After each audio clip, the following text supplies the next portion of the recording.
जिल्हा नियोजन समितीकडून मंजूर झालेल्या कामांचा QR कोडमध्ये एकाचं नाव आणि प्रत्यक्षात वर्क ऑर्डर दुसऱ्यांच्या नावे असा प्रकार बांधकाम विभागात सुरू असल्याने खुद्द पालकमंत्री संजय शिरसाट यांनी बैठकीत निदर्शनात आणून दिला। यात बांधकाम विभागाचे मुख्य अभियंता अतुल चव्हाण यांना या प्रकरणाची चौकशी करण्याचे आदेश दिले असल्याने चौकशी निपक्षपातीपणे होणार का असा प्रश्न उपस्थित करत सदर चौकशी माजी न्यायाधीशांकडून करावी अशी मागणी सरपंच मंगेश साबळे यांनी केली आहे। जिल्हा नियोजन समितीची बैठक गुरुवारी पालकमंत्र्यांच्या अध्यक्षतेखाली पार पडली। सुरुवातीलाच पालकमंत्री शिरसाट यांनी बांधकाम विभागात मंजूर कामांचा QR कोडवरती एकाचं नाव आणि प्रत्यक्षात कामाची वर्क ऑर्डर दुसऱ्याच्या नावाची निघत असल्याचं लक्षात आणून दिलं। यानंतर 10 ते 12 ऑर्डर तपासण्यात आल्या। यावेळी एका ऑर्डरमध्ये असा संशयास्पद प्रकार समोर आला। अशा प्रकारे DPDCतून बांधकाम विभागाकडे वर्ग झालेल्या निधीतील तब्बल 100 कोटींहून अधिक निधींची कामे संशयास्पद असल्याची भीतीही शिरसाट यांनी व्यक्त केली आहे। या बैठकीमध्ये यामुळे भीतीने खळबळ उडाली आहे। घोटाळा 100 कोटींहून अधिक रुपयांचा असल्याची शक्यता आहे। चौकशी बांधकाम विभागाचे प्रमुख यांच्याकडे सोपवण्यात आल्याने सगळीकडे आश्चर्य व्यक्त होत आहे। यात बांधकाम विभागाचे मुख्य अभियंता अतुल चव्हाण यांना या प्रकरणाची चौकशी करण्याचे आदेश दिले असल्याने चौकशी निपक्षपाती होणार का असा प्रश्न उपस्थित करत सदर चौकशी माजी न्यायाधीशांकडून करावी अशी मागणी सरपंच मंगेश साबळे यांनी केली आहे।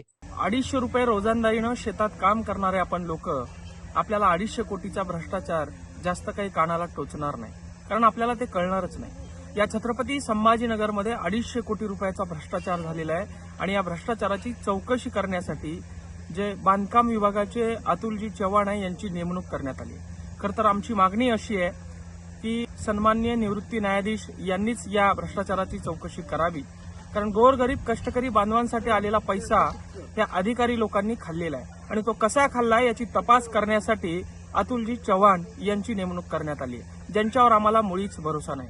ज्यांची पत्नी आमदार आहे, ज्यांचे पुतणे जिल्हा परिषद सदस्य आहे आणि ज्यांना स्वतः राजकीय लालसा आहे, अशा लोकांकडनं या भ्रष्टाचाराची चौकशी होणं अत्यंत गंभीर आहे। खरं तर या भ्रष्टाचारामध्ये ते देखील सामील आहेत असा आम्हाला कुठेतरी डाऊट आहे। यांनी राजकीय वर्तुळामध्ये आपला हस्तक्षेप वारंवार दाखवलेला आहे। बॅगाच्या बॅगा 50-50, 1-1 कोटीच्या घेऊन फिरताना अतुलजी चव्हाण हे दिसलेले आहेत, त्याचे पुरावे देखील आमच्याकडे आहेत। यांच्याकडनं पारदर्शक चौकशी होईल असं आम्हाला वाटत नाही। जो व्यक्ती स्वतः खासदार म्हणून स्वतःला बघू इच्छितो तो भ्रष्टाचाराची चौकशी कशी करणार आहे? 100, 200, 300, 250 कोटीचे हे भ्रष्टाचार होतात कसे? सामान्यांसाठी गोरगरीब कष्टकरी बांधवांसाठी आलेले हे पैसे अधिकारी गिळतात कसे? याच्यावर राजकीय लोकांचं देखील या ठिकाणी लक्ष नाहीये का हा प्रश्न देखील या ठिकाणी उपस्थित होतो।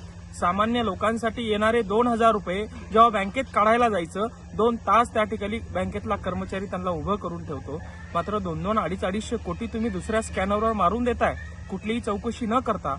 या चौकशीसाठी न्यायालयाचे निवृत्त न्यायाधीश यांची नेमणूक करण्यात यावी अशी आमची मागणी आहे। अन्यथा या भ्रष्टाचाराला उघड पाडण्यासाठी, या चौकशीला उघड पाडण्यासाठी आम्ही देखील सार्वजनिक बांधकाम कार्यालयासमोर उपोषण करणार आहोत, ही या ठिकाणी आमची चेतावणी।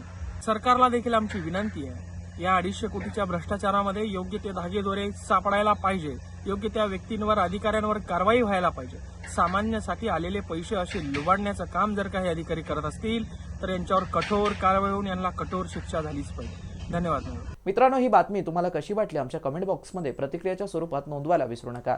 अशाच बातम्या बघण्यासाठी आणि अपडेट राहण्यासाठी आमच्या YouTube चॅनलला सबस्क्राईब करायला विसरू नका। धन्यवाद।